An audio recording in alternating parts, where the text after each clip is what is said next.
En la Segunda Guerra Mundial, algunas de las operaciones más extraordinarias de las fuerzas especiales cambiaron el curso de la historia. Ahora volvemos a contar dichas historias de una forma que no había sido posible hasta hoy. Utilizando gráficos de última generación, análisis expertos, demostraciones con armas y explosivos, y relatos en primera persona de hombres que hicieron historia. Examinaremos desde un punto de vista forense cómo transcurrieron dichos acontecimientos, minuto a minuto. Ahora podremos revelar si fue una táctica, bien diseñada, o simple suerte lo que triunfó al final. En este episodio, los Rangers del ejército estadounidense asaltarán una fortaleza impenetrable en lo alto de un risco en el día D.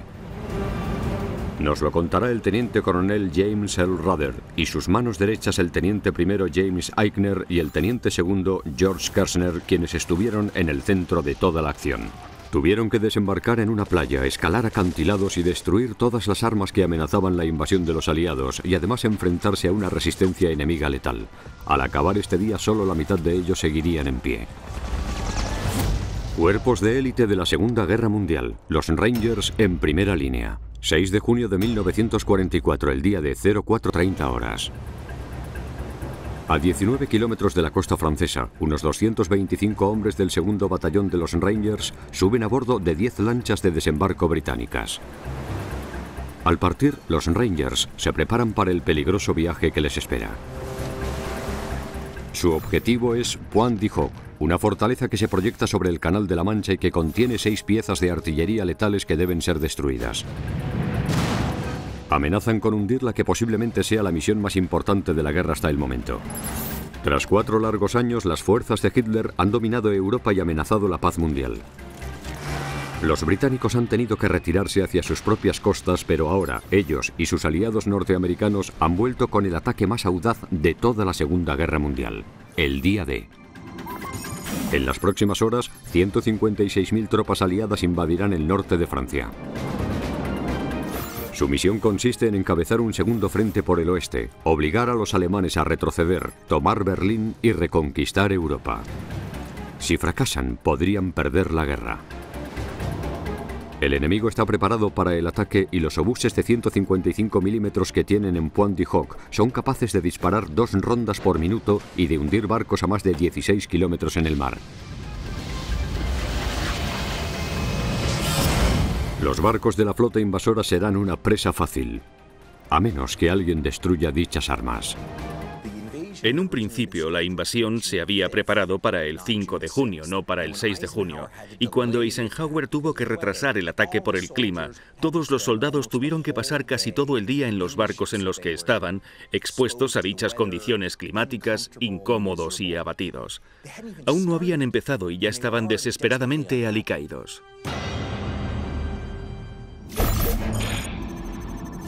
Por fin, la misión está en marcha. En la lancha de desembarco 858 va el novato teniente George Kersner.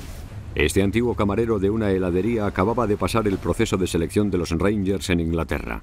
A pesar de estar en muy buena forma y de ser mentalmente duro, nada ha podido prepararle para las horas de combate que le esperan. Enseguida vimos que estábamos cubiertos por entre 15 y 30 centímetros de agua. Empezamos a achicar el agua con nuestros cascos y conseguimos que descendiera el nivel.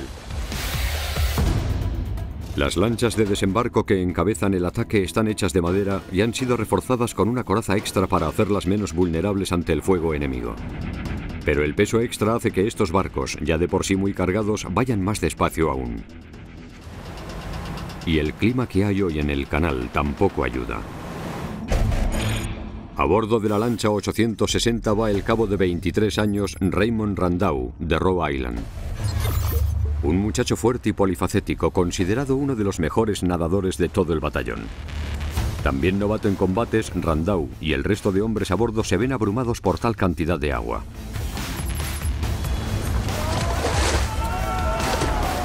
El pelotón lucha desesperadamente por salvar su barco. Todos los hombres a bordo se ven obligados a deshacerse de su equipo y a nadar por él. Aun siendo junio, Las frías aguas del Canal de la Mancha agotan hasta a los nadadores más experimentados. 6 hombres se ahogan. Vi un cuerpo sin vida flotando a mi lado. Era Randau, el mejor nadador de toda la unidad. Desde la lancha 888, viendo cómo se desarrollan los desastrosos acontecimientos, está su oficial al mando, el teniente coronel James Earl Rudder. Big Jim había sido entrenador de fútbol antes de la guerra y había supervisado la rigurosa selección de sus hombres. Ahora se veía obligado a dejar 19 hombres atrás en el agua. Di las gracias por estar con hombres dispuestos a morir por el bien del equipo. Esta batalla tuvo muchas fases. Y aquellos hombres esperaban haber empezado a morir al tomar la playa. Pero muchos de ellos lo hicieron incluso antes de que el enemigo empezara a disparar.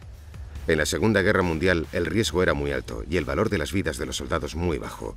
Aquello debió de resultar de lo más desmoralizador.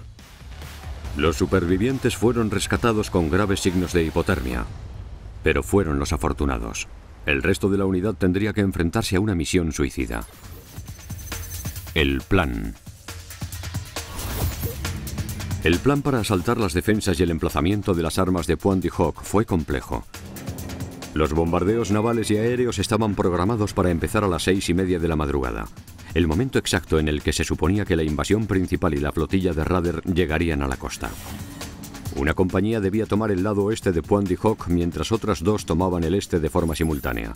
Los alemanes también esperaban un asalto por tierra. Solo los Rangers habrían sido lo suficientemente atrevidos como para atacar la fortaleza desde el mar, porque tenían que tomar una playa de guijarros y escalar 30 metros de acantilados bajo un intenso fuego.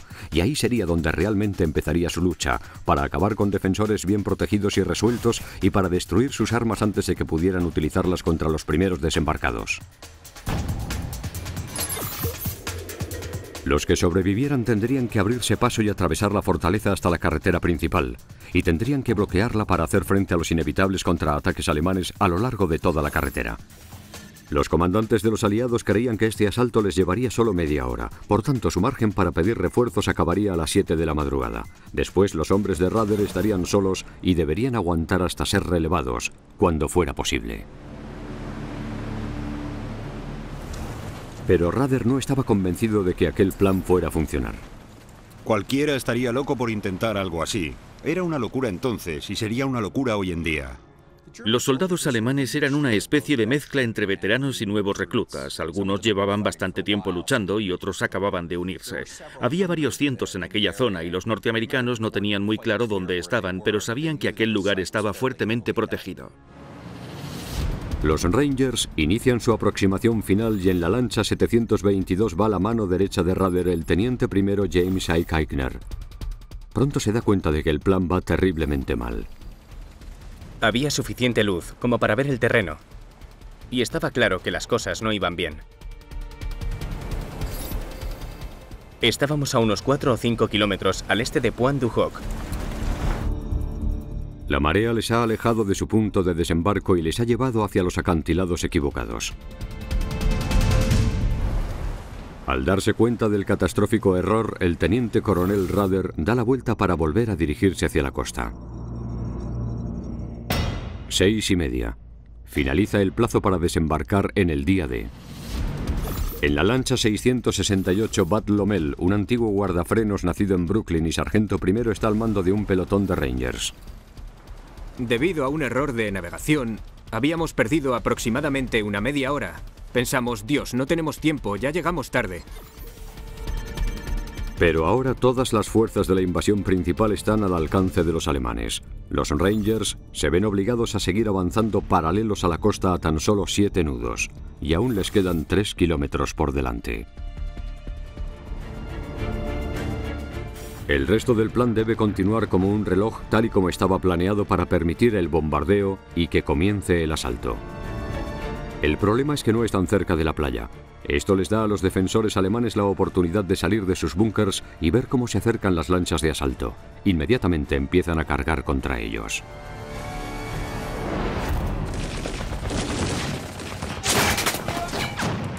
Mientras intentábamos llegar a la costa, los alemanes empezaron a salir de lo alto de los acantilados y a dispararnos con cualquier cosa que tuvieran a su alcance.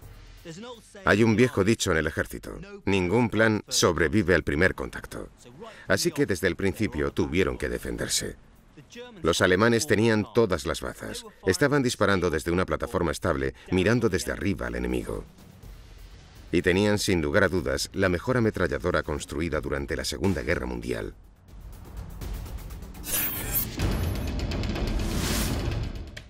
La MG-42, también conocida como la Sierra Circular de Hitler. Se llamó así por su distintivo sonido a la hora de cortar o desgarrar.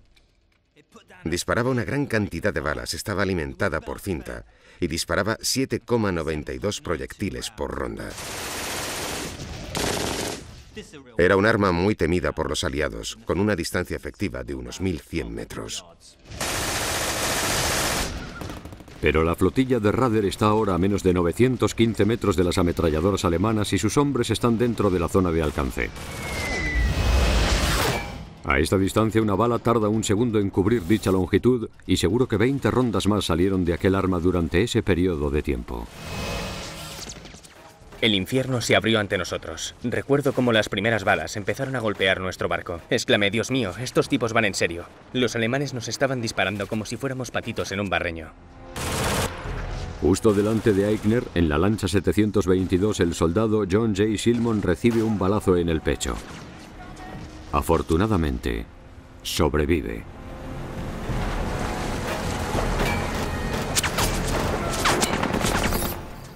Estábamos sacando agua con nuestros cascos y esquivando balas y vomitando, todo al mismo tiempo.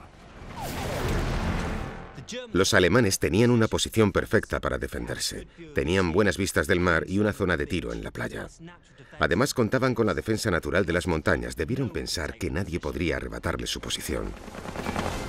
Cuando los Rangers empezaron a llegar a la playa, sabían que aquella operación pendía de un hilo.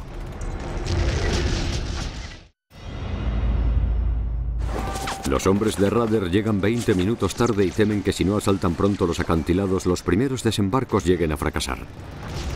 Y ahora se enfrentan al continuo ataque de un enemigo atrincherado, a salvo, en un complejo sistema de búnkeres y túneles.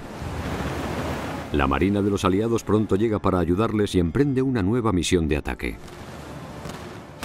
Un proyectil de 14 pulgadas del mismo peso que un coche pequeño tarda unos 10 segundos en recorrer 8 kilómetros. Oímos unos ruidos aterradores cuando empezaron a disparar aquellas armas. Estábamos lo suficientemente cerca como para oír y sentir los impactos.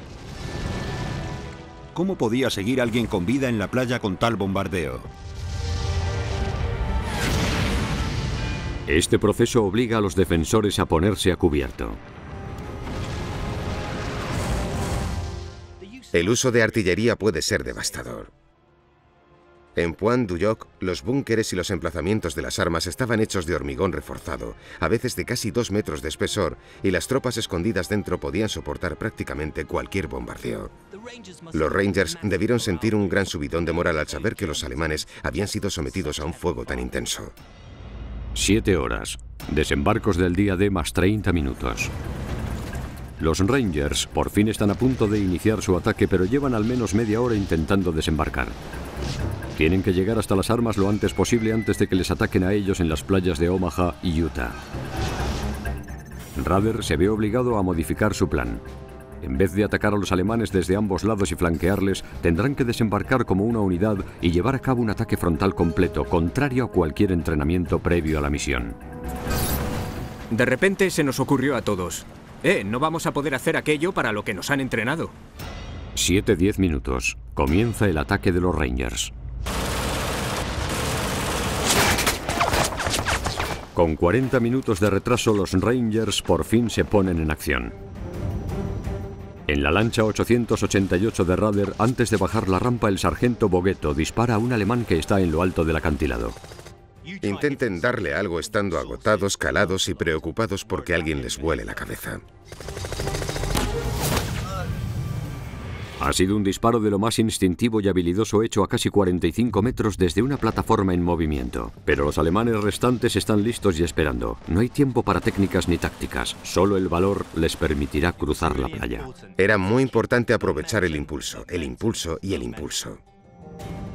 El barco del sargento primero Lommel empieza a recibir impactos nada más tocar tierra. Bajamos la rampa. Y fui el primero al que dispararon. Había una ametralladora a nuestra derecha. Hasta arriba de adrenalina sale corriendo por la rampa sin darse cuenta. Y cae sobre el agujero de una bomba inundado.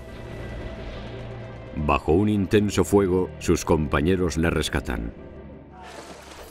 Los chicos me sacaron, mi pelotón, y salí corriendo hacia la base del acantilado. Los 9 barcos descargan a sus pelotones de 30 hombres cada uno y en cuestión de segundos cruzan unos 45 metros de la peligrosa playa antes de ser masacrados. El efecto de los disparos puede actuar de dos maneras, o impulsarte hacia adelante o paralizarte, como un conejito frente a un foco. Aquellos hombres que estaban bien entrenados y muy motivados decidieron seguir hacia adelante. El oficial de comunicaciones, el teniente primero Eichner, es uno de los primeros en llegar a la base del acantilado. Cuando por fin llegué a la base, el enemigo nos estaba disparando y lanzando granadas a diestro y siniestro.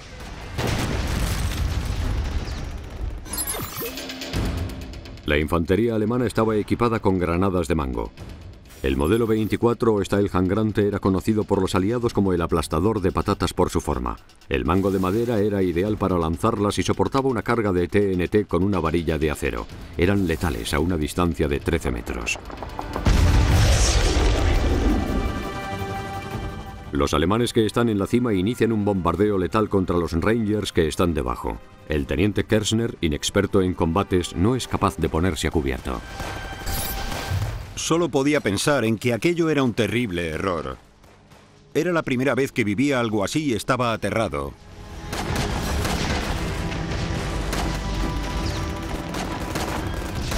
Pero aún les espera el siguiente obstáculo.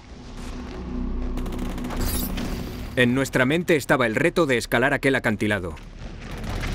30 metros de arenisca pura. Meses de entrenamiento en acantilados idénticos en Inglaterra, usando puntos de apoyo, cuerdas y escaleras improvisadas les habían preparado para este momento. Y cada barco llevaba una herramienta radicalmente nueva. 6 lanzacohetes especialmente diseñados para disparar arpeos de acero a más de 140 metros de altura hasta la cima de los acantilados. El lanzaarpeos fue diseñado para disparar cuerdas desde un barco hasta la costa para rescatar embarcaciones a la deriva. Pero estos Rangers lo adaptaron para que pudiera dispararse desde la playa o un barco atracado y así asaltar la cima de un acantilado. Básicamente tenía un anzuelo propulsado por un cohete y atado a 150 metros de cuerda. Si uno quería escalar algo rápido bajo el fuego, era el arma perfecta. Disparamos nuestros cohetes con aquellos arpeos, de 2 en 2. La cabeza tenía un gran gancho de hierro fijado a uno de los extremos. Al tirar de las cuerdas hacia abajo, los arpeos se clavaban en el suelo de la cima. Algunas cuerdas no llegaron a la cima porque se habían mojado y pesaban mucho. Otras se cayeron. La cuerda era como grasa pura. Me escurrí hacia abajo y enganché el pie alrededor de la cuerda para ir lo más despacio posible. Pero aún así me quemé las manos. A pesar de estar malherido, Lommel lidera a su pelotón hasta lo alto del acantilado. Me agarré a cualquier cuerda o cosa para trepar por aquel acantilado. El primer Ranger en llegar a la cima lo hace 5 minutos después de haber desembarcado. En 20 minutos la mayoría de soldados se ha unido a él. Es cuestión de suerte dónde emerge cada uno y a qué defensores se encuentra. Los Rangers fueron llegando de forma desordenada, pero una vez en lo alto de aquel acantilado, lo único que vieron fueron cráteres y una terrible carnicería. Y aquí fue donde su formación resultó de gran utilidad. Se sintieron invencibles y aquello les dio fuerza. El novato teniente Kershner se encuentra de repente en medio de un tiroteo. En cuanto llegué a la cima no vi nada de lo que esperaba encontrar allí. Solo había un enorme cráter tras otro. Los agujeros creados por el bombardeo naval supusieron una excelente protección del fuego enemigo. Habríamos perdido a más hombres, pero los cráteres nos protegieron. Aquello también permitió a los Rangers emplear tiroteos rápidos y maniobras tácticas. De este modo, un soldado o sección iniciaba un fuego de supresión, mientras el resto de soldados o secciones avanzaban. El pelotón de Rangers va avanzando por turnos a lo largo del campo de cráteres hasta encontrar un refugio en la pared del acantilado. El teniente Aigner envía una señal codificada al destructor USS Atherley. El mensaje quiere decir: rezad al Señor. Le dice al resto de los Rangers que el comando principal ha llegado hasta lo alto del acantilado y que envíen refuerzos. Pero, como los Rangers desembarcaron con casi 40 minutos de retraso, el mensaje llega demasiado tarde. Al cumplirse el plazo, el cuartel general da por hecho que el ataque ha sido un fracaso y los refuerzos son enviados a la playa de Omaha para formar parte de la ofensiva principal del día D. Los hombres de Rader tendrán que terminar la batalla ellos solos, y aún necesitan destruir a un ejército resuelto y motivado que está protegido por búnkeres bien defendidos y puestos de francotiradores. Que estas tropas tan bien entrenadas lo consigan dependerá de la fuerza de los hombres que han sido especialmente elegidos para esta peligrosa misión.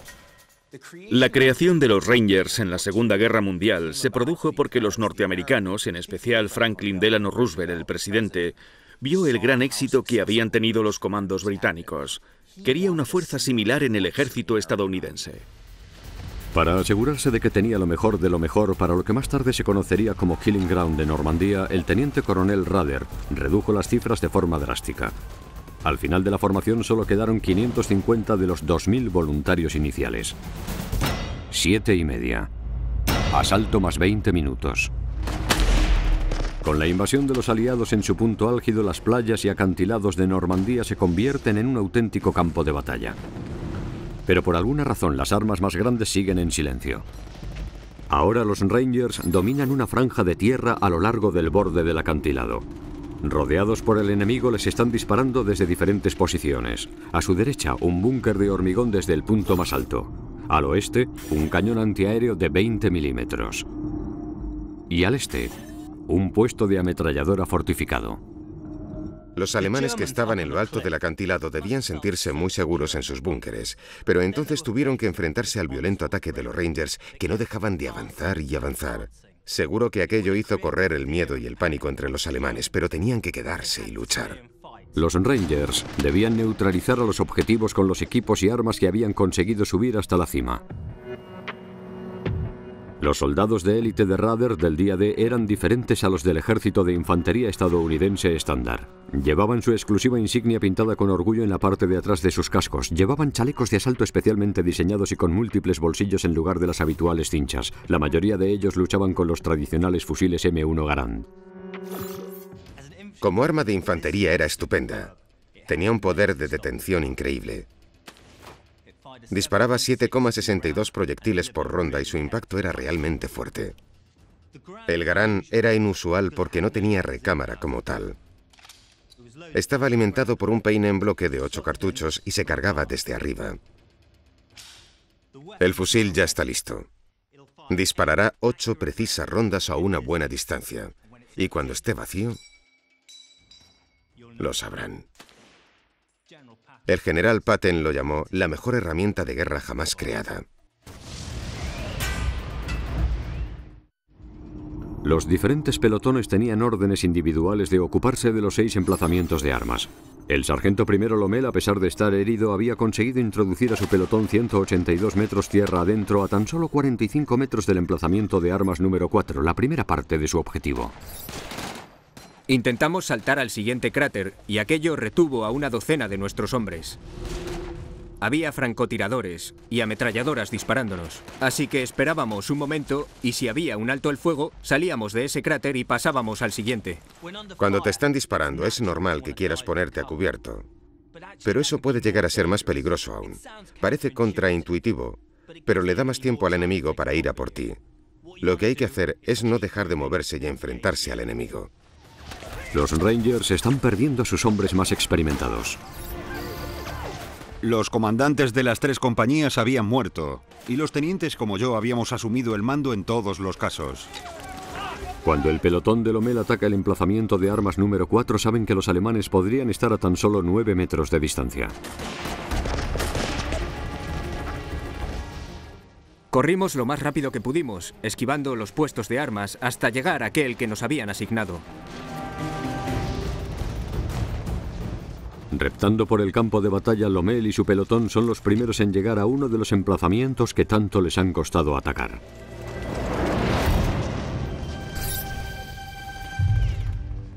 No había armas en aquel puesto. En vez de eso, escondido bajo la red de camuflaje, un viejo poste de telégrafo. Rápidamente descubren que todas las armas han desaparecido. De momento, más de 40 Rangers han resultado muertos, heridos o se han ahogado aparentemente por nada. Impertérritos ante su fracaso a la hora de cumplir su primer objetivo, los Rangers pasan a la segunda parte de la misión: asegurar la carretera que va a la playa y evitar el contraataque de los alemanes. Mientras los hombres de Kershner se abren paso hacia la carretera desde los puestos de armas vacíos, sufren un duro ataque de algo que les dispara desde el oeste.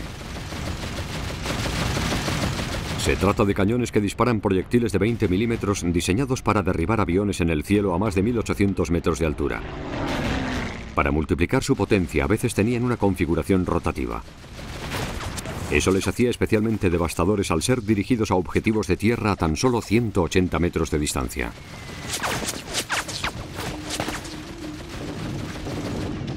Los hombres de Kershner están acorralados. Les pide que avancen y él se queda detrás, en el cráter de un proyectil, para derribar el cañón con su propia arma. Que el teniente Kershner disparara aquel cañón con su rifle fue muy valiente, pero inútil. Pero ¿qué otra cosa podía hacer? Por lo menos evitó que dispararan aún más a sus hombres. En cuanto su pelotón está a salvo, él se pone a cubierto. Recuerdo que llegué a una trinchera en zigzag. Yo era el único que estaba ahí y jamás me he sentido tan solo. Kershner descubre que está en el corazón de la defensa alemana.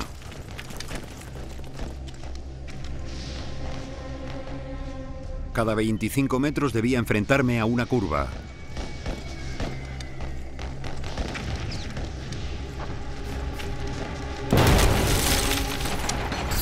Cada vez que llegaba a una curva, no sabía si iba a encontrarme cara a cara con el enemigo.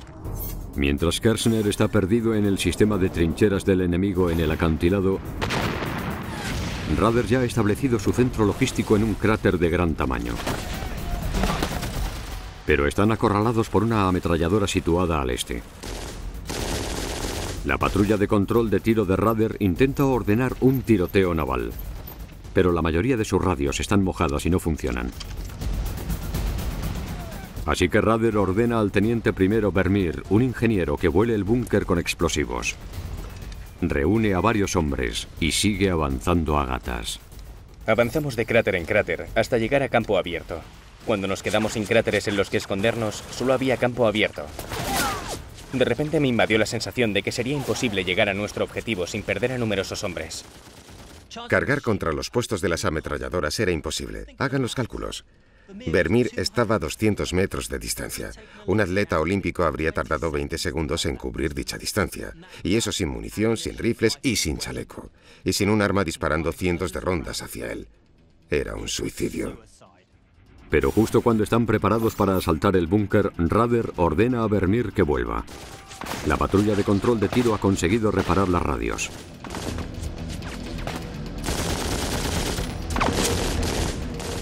Pero cuando las coordenadas están preparadas, llega el desastre.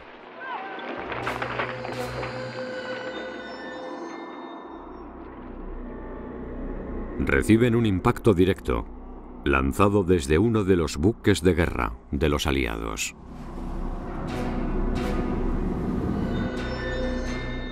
Vermeer vuelve al búnker y descubre que su oficial al mando ha resultado herido en el ataque. Aún me sobrecoge recordar el dolor que debió de sentir, intentando manejarse con una pierna herida, y la conmoción tan grande que debió de sufrir por un impacto tan fuerte. El impacto hizo que todos los hombres se pusieran amarillos. Era como si sufrieran de ictericia. Probablemente fuera como resultado de un proyectil tintado. Cuando Rudder recobra el sentido, se da cuenta de que la patrulla de control de tiro y sus comunicaciones mar adentro están destrozadas. El capitán de artillería, un muchacho muy apuesto de pelo negro, murió ahí mismo. El teniente de la Marina, que estaba con nosotros, cayó ahí mismo. Y a mí me dejó cao.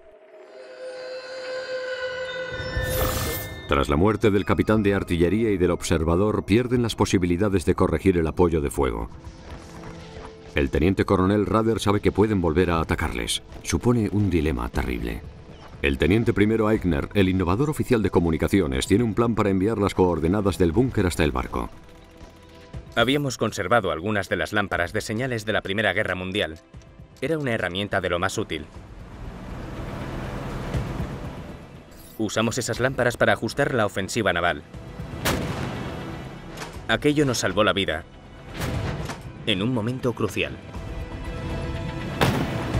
El USS Satterlee se acerca a la costa y nada más alcanzar la distancia adecuada abre fuego con sus 4 cañones de calibre 5. Lanzando un bombardeo de proyectiles de 25 kilogramos cada 4 segundos, arrasa el puesto de la ametralladora.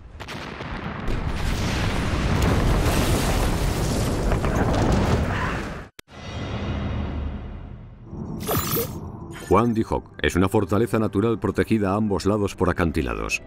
Suponiendo que los ataques también podrían llegar desde atrás, los alemanes han construido una fuerte línea de defensa con búnkeres, minas de campo y ametralladoras. Cuando el pelotón del sargento primero Lommel se abre camino hasta el segundo objetivo, la carretera costera principal, se topan con una oposición bastante fuerte. Los Rangers estaban atacando dentro de una red de fortificaciones alemanas y mientras tanto los alemanes intentaban contraatacar.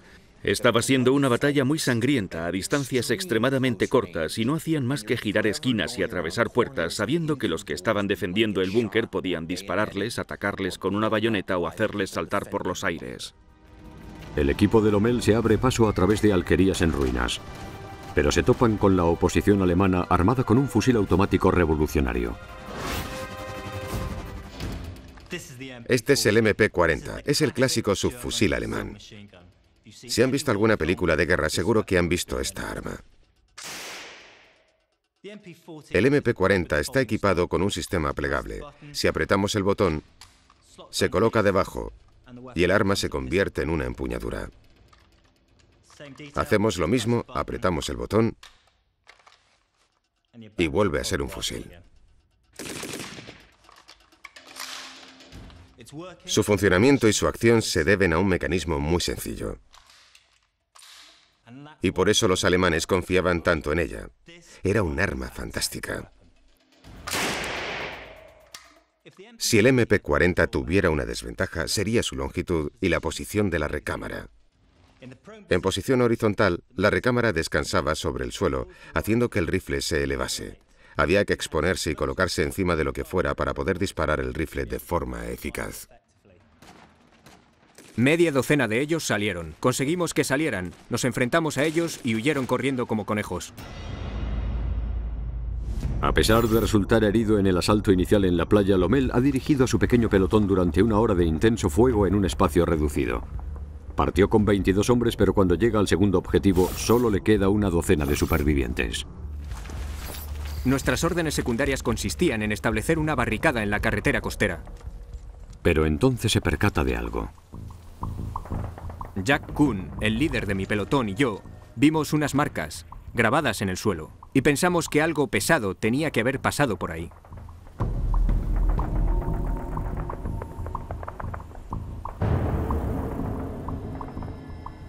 Jack y yo bajamos la carretera sin saber a dónde nos llevaría. Pero iba hacia el interior.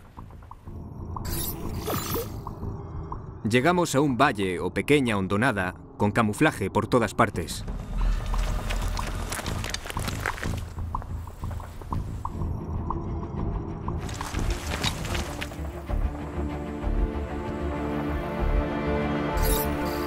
Echamos un vistazo y ahí estaban las armas.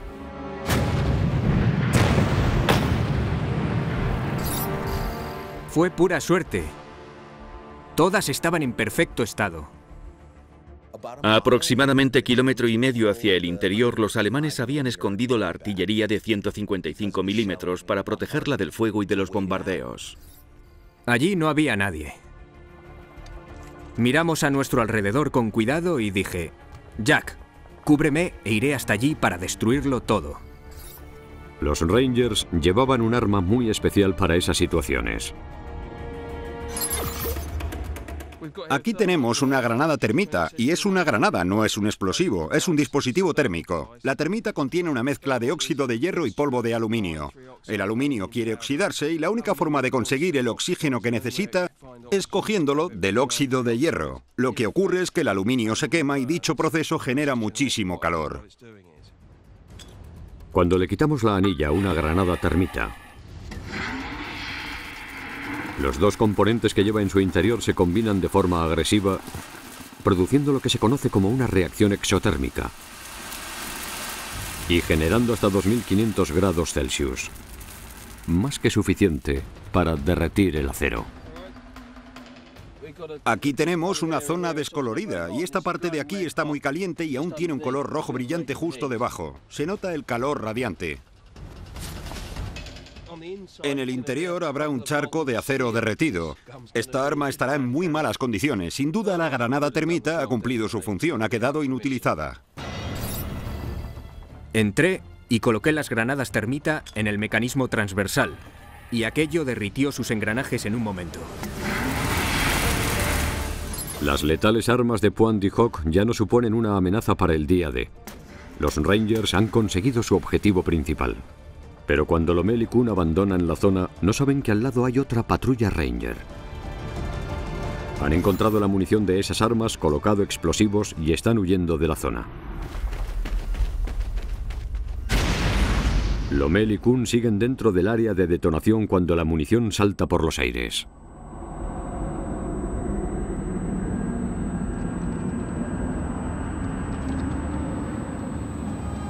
Nos levantamos y corrimos lo más rápido que pudimos como conejos asustados.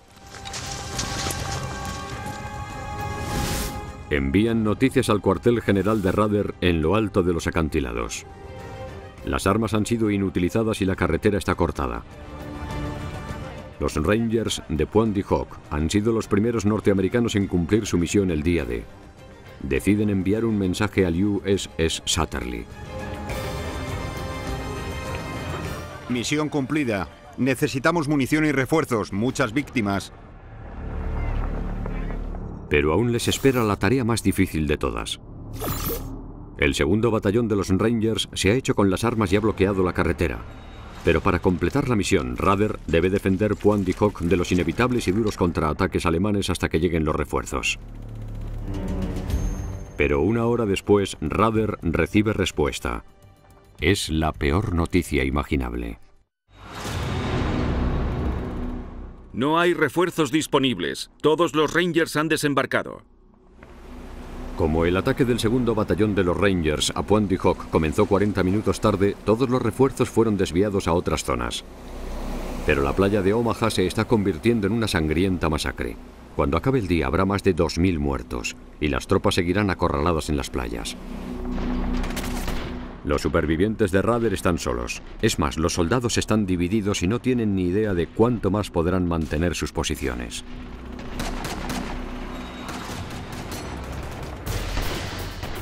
Al segundo batallón de los Rangers no le queda más opción que ponerse a cubierto en Pointe du Hoc. Cavan y esperan. Los Rangers estaban aislados. No había refuerzos y tenían que conservar la munición. Pensaron que esto podía pasar y estaban entrenados para usar toda clase de armas del enemigo. Así que si veían una por ahí tirada, la cogían y la usaban. Decidimos defendernos y esperar a que llegaran las fuerzas invasoras de Omaha. Pensamos que solo tendríamos que esperar unas horas. Pero a causa de la intensa batalla, las tropas de Omaha tardarían más de unas horas en empezar a avanzar tierra adentro. Las fuerzas alemanas rodean el control de carretera y contraatacan el cuartel de Rader a lo largo de todo el día. Cada asalto se combate con pequeñas armas y morteros. Pero cuando cae la noche, los alemanes doblan sus esfuerzos. Un grupo de 300 hombres enfrenta a Lommel, a Kershner y a unos 90 Rangers que están defendiendo el acantilado. Fue el momento más aterrador de toda mi vida. Había una enorme cantidad de disparos. Granadas explotando, destellos, hombres gritando, silbatos sonando. Parecía que había cientos y cientos de alemanes corriendo hacia nosotros. Por fin, una ametralladora alemana aparece en el centro de la línea de los Rangers y es capaz de romper su posición. Muchos norteamericanos mueren y unos 20 acaban como prisioneros.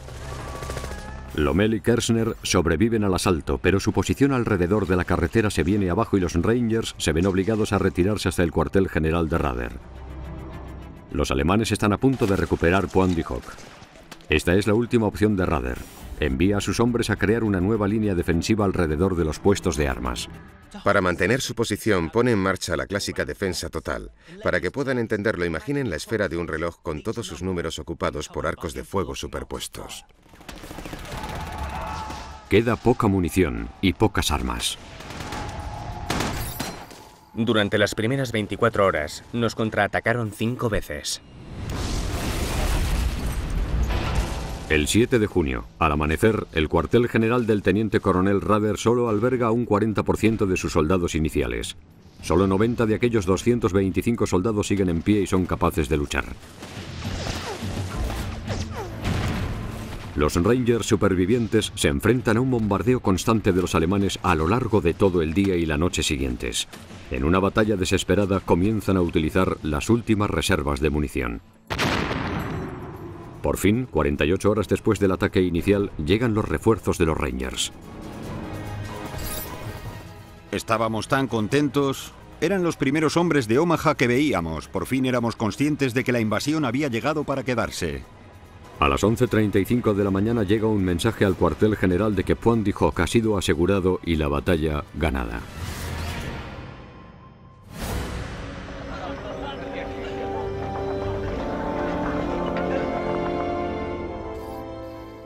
Abandonamos aquella zona juntos, pero el sonido y el olor del campo de batalla aún permanece en mi mente.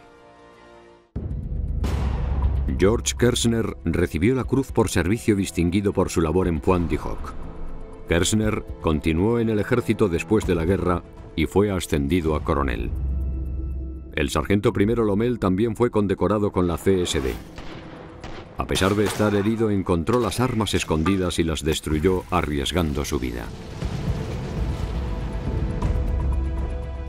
Fue el oficial de comunicaciones de los Rangers, el teniente primero James Eichner, el que salvó la situación. Cuando las radios dejaron de funcionar, utilizó la obsoleta tecnología de las lámparas en relámpago de la Primera Guerra Mundial y del código Morse. Al final fue el fuego naval el que salvó su posición y la misión.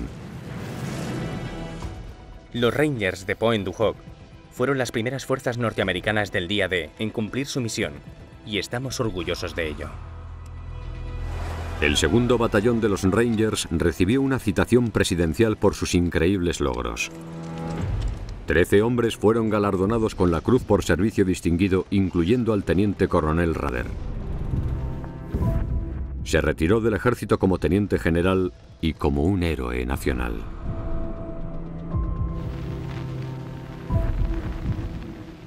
La toma de Pointe du Hoc fue absolutamente crítica. Si los norteamericanos no se hubieran hecho con esa zona, nada habría impedido a los alemanes que siguieran avanzando y trayendo ametralladoras y piezas de artillería y convirtiendo aquel lugar en la clase de peligro que más le preocupaba a los norteamericanos.